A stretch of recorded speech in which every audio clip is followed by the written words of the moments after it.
Assalamualaikum. Waalaikumsalam Pak Deddy. Selamat pagi. Selamat pagi. Ya. Bagaimana kabarnya? Alhamdulillah baik. Ya. Wah, pagi-pagi nih. Pagi-pagi datang tumben ini Pak Deddy. Saya ini dengan Uni lah ya. Ya Mbak Uni Afriani di Pasar Seni Ancol ya. Ya. Beliau adalah pelukis. Banyak karya-karya beliau sudah di mana-mana nih. Dalam kesempatan kali ini kami sedikit menanyakan bagaimana sejarah dan perkembangannya serta bagaimana Mbak Eni nih, Uni Eni ini memilih melukis dan akhirnya menjadikan melukis sebagai profesi. Boleh diceritakan Uni? Saya mulai dari mana ini? Ya mulainya. Ya santai aja ya. Iya. Mulainya dari awal. Dari awalnya ya. Dari awal kenapa melukis dan akhirnya sekarang eksis ya di dunia lukis. Itu sih saya mulainya dari kecil waktu SD. Jadi saya mungkin ini bakat ya. Saya pikir ini bakat karena dari kecil tuh saya memang termasuk anak hiperaktif kalau menurut tetangga-tetangga saya. Jadi saya tuh dulu memang punya keinginan dari kecil itu biasa kepingin bisa semua, apa-apa tuh mau bisa gitu. Jadi saya ya belajar bikin mobil-mobilan. Karena saya dulu tuh saya ingat waktu itu saya nggak punya kakak laki-laki, jadi saya suka lihat laki-laki main mobil-mobilan. Jadi saya lihat, oh kayak gini saya buat. Jadi memang orang kreatif itu barangkali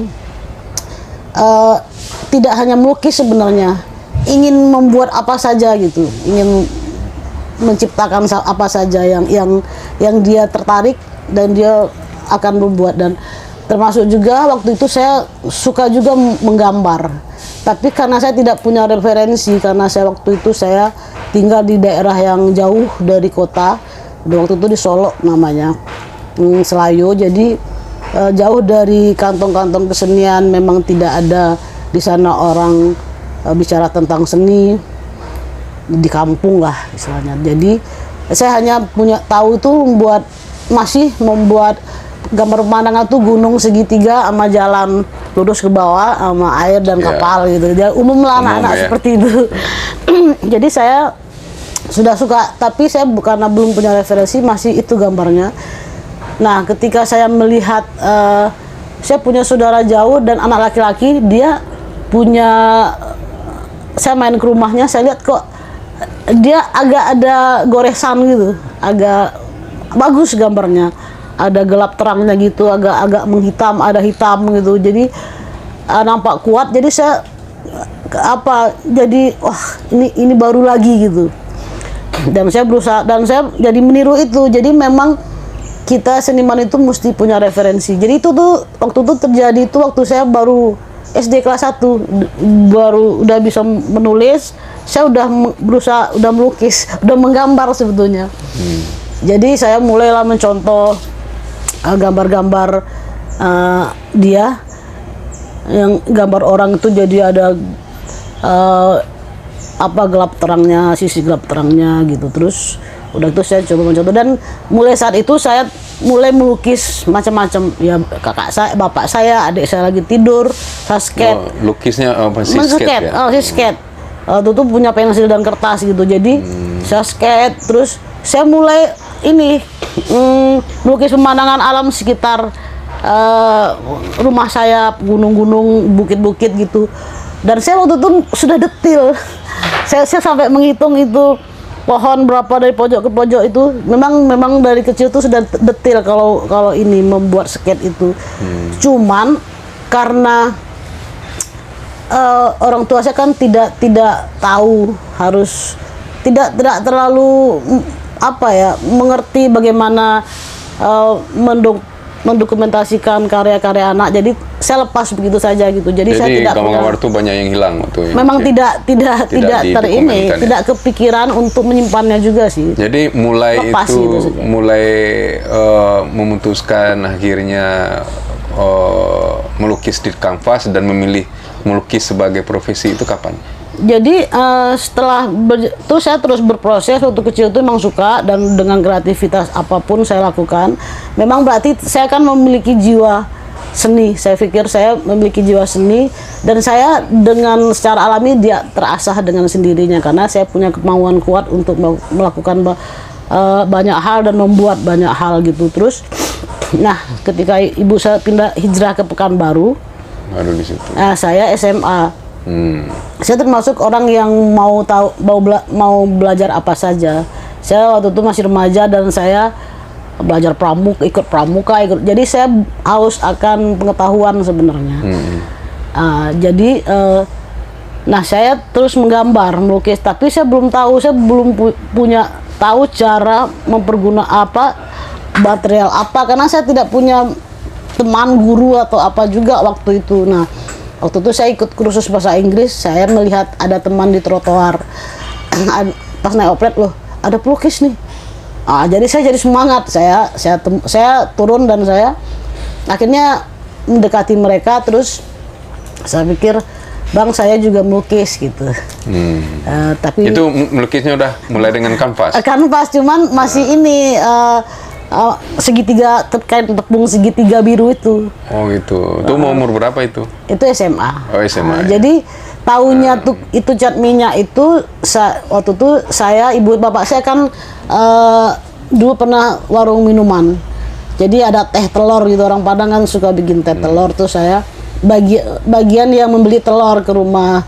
Ada orang Cina itu, Chinese, dia kan jual telur. Terus saya lihat kok anaknya ada lukisan. Jadi saya dulu tuh suka poster-poster yang seribuan itu, Pak Deddy. Jadi menurut saya itu udah keren banget pemandangan yang ada di poster itu. Terus pas saya lihat di rumah ibu-ibu yang menjual telur itu, kok goresannya kok ada gitu. Terus, akhirnya itu ya. Jadi saya tertarik, Bu, ini lukisan ini terbuat dari minyak cat apa? Materialnya apa? Oh, itu cat air katanya kan. Akhirnya saya lihat tubenya itu, padahal itu cat minyak. Saya nggak tahu kalau itu cat minyak atau cat air. Setelah itu saya pergi ke pasar, saya keliling sampai seluruh toko buku, cat air yang gede, Tapi nggak ada orang yang tahu, yang bilang nggak ada cat air yang gede. Terus saya lihat kok ada gambar meris gitu. Dulu tuh catnya meris awalnya, yang gambar kuda. Kok mirip, tapi kok kotaknya gede. Itu saya beli. Itu cat apa, Mas? Itu cat minyak. Oh, saya coba, ini beli nggak? Saya beli. Akhirnya saya coba di rumah, dan rasanya kok hasilnya berbeda gitu. Akhirnya saya udah mulai menggambar. Saya taruh di warung ibu saya. Ininya kata orang bagus semua. Jadi ternyata apresiasi orang itu pun menjadi semangat baru. Jadi akhirnya memulai memutuskan melukis itu menjadi profesi itu kapan? Sekarang itu 2006. Oh, 2006. Sebelum itu? Iya, itu saya kan ke Batam dulu, bekerja pabrik dulu gitu. Oh, jadi 2006 itu akhirnya memutuskan saya melukis. Ke Batam. Nah, sebelum 2006 itu waktu pas melukis-lukis SMA sampai sambil bekerja, itu lukisan sudah mulai ada yang dibeli orang saya atau diapresiasi orang gitu. Saya dulu waktu baru pertama kali belajar di trotoar itu. Hari ini saya belajar, saya tahu tekniknya, seperti itu. Malamnya tuh saya udah terima pesanan. Oh, jadi udah dan itu ya. Menurut saya, kenapa saya berani menerima? Saya tuh kan bukan dari orang yang memiliki fasilitas untuk ini ya, belajar itu tidak. Jadi saya harus berusaha untuk membiayai ini saya sendiri gitu. Jadi 2006 itu ke Jakarta. Nah, memutuskan akhirnya melukis menjadi profesi itu kenapa? Ini kan sebuah perjalanan persimpangan ya, sebelumnya bekerja, kemudian melukis itu cuma sambilan lah ya mungkin ya sebelum 2006. Akhirnya memutuskan full untuk melukis. Jadi di Batam itu saya sudah ikut juga banyak komunitas. Jadi pernah juga kami dengan teman-teman itu membuat sebuah persatuan pelukis Batam. Jadi memang walaupun saya itu tetap jadi Jadi di mana tempat tuh saya pasti nyarinya Akhirnya 2006 itu memutuskan. Akhirnya di Batam itu memang saya ya banyak ceritanya sehingga saya Ya. ke Jakarta. Jadi ke Jakarta ini juga karena sebab juga. Jadi saya pikir hidup ini adalah skenario sebenarnya. Skenario, ya. Skenario Ini salah yang satu maha kuasa. contoh ini ya, Bang, lukisan. Ini adalah lukisan. Istana Bogor. Ini Afrian Istana ini Istana Bogor ya. Ini kayaknya Rumah Melayu. rumah Melayu ya. Itu juga macam-macam. Ini ada ya Panjat Pinang. Uni Afrian ini sudah banyak ya ikut di pameran ya. Kemudian pamerannya tidak hanya di dalam ya, juga ada yang di luar ya, di luar negeri ya. Nah, dari pameran ke pameran itu apa yang menjadi ini yang sempat jadi itu dulu ya award ya, award Iya, yang Jakarta Award. boleh diceritakan award yang didapat selama setelah di Jakarta lah terutama ya. Oh, itu saya beberapa kali ikut Jakarta Art Award dan saya masuk nominasi tapi saya tidak pernah jadi juara. Terus saya jadi ke luar negeri juga beberapa. Di Taipei juga ada saya mendapat award juga. Maksudnya ya memang ada penilaian-penilaian yang membuat kita memang terbaik lah. Terus udah gitu juga ini beberapa kali pameran di luar negeri seperti di Italia. Terus juga kemarin itu saya lupa di Alpen apa itu saya juga masuk nominasi. Tapi memang saya belum untuk jadi juara mungkin belum masuk karena memang ini penilaiannya cukup tinggi ya. Yeah. Di situ juga pendidikan segala macam juga mungkin dilihat. Jadi saya termasuk yang tidak jadi juaranya tapi saya masuk nominasi award. Studio ini di Pasar Seni Jaya Ancol. Sekarang kalau kita lihat nih banyak nih lukisan dan studio-studio di sini dari berbagai pelukis ya se-Indonesia ya. Ya dari beberapa daerah di Indonesia. Daerah ya di Indonesia. Ya. Mungkin kita lihat nih beberapa ini karyanya ini yang sekarang juga lagi sedang pameran 51 perupa ya. Parade pameran tunggal 51 perupa. Ya. Sudah ini lukisan beliau. Ini duduk sini.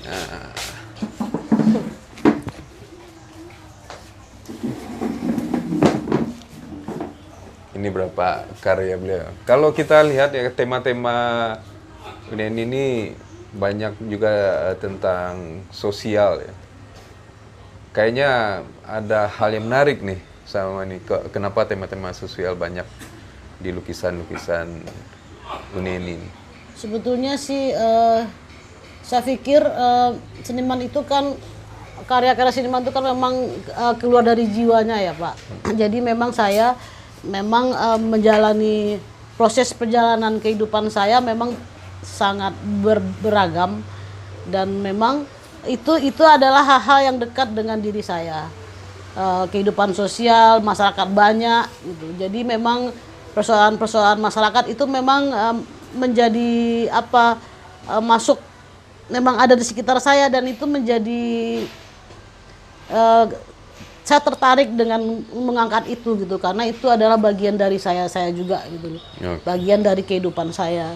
Jadi memang saya kalau untuk tema-tema sosial itu memang tidak jauh-jauh dari kehidupan saya sebetulnya. Kemudian tentang seniman perupanya sendiri ya, menurut ini tidak banyak ya ternyata yang pelukis perempuan ya, walaupun ada ya kelompoknya pelukis perempuan sebenarnya kalau dihitung juga banyak sebenarnya. Ya kalau memang persentasenya memang lebih sedikit ya.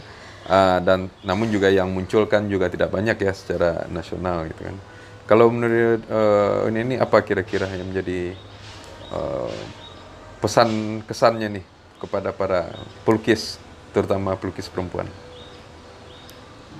Ya memang memasuki dunia seni itu kalau ada di dunia seni itu kita memang tidak semudah yang terlihat ya, asik apa. Tapi ternyata semua bidang itu kita butuh proses dan perjuangan juga, butuh konsisten sebetulnya. Jadi saya pikir tidak hanya perempuan sebetulnya, laki-laki juga kita memang harus, kalau itu yang jalan yang sudah kita pilih, dan kita harus konsisten dan istiqomah lah. Iya. Jadi yakin dengan apa yang kita pilih dan kita jalan terus. Iya. Dan semua orang itu akan melewati prosesnya. Sampai di titik apa kan kita tidak tahu, dan saya juga tidak tahu saya sampai di titik apa. Jadi kita yang penting istiqomah dan bismillah. Ini di Pasar Seni Ancol ini ada berapa perempuan pelukis? Sekarang itu ada 2, Pak. 2. Tapi yang tiga. Yang aktif? Itu yang aktif yang lebih banyak di sini saya. Ya, yang sering saya lihat juga ini ya. Iya. Jadi seperti bisa yang aktif juga Mbak Ipa juga aktif, cuman memang yang lebih banyak di sini. Sini ya. Jadi perbincangan kita pagi ini, apapun yang kita pilih di dunia kesenian juga terutama, yang penting itu ya nih, istiqomah, pasti konsisten, pasti kita akan temukan jalannya. Terima kasih. Selamat pagi dari saya.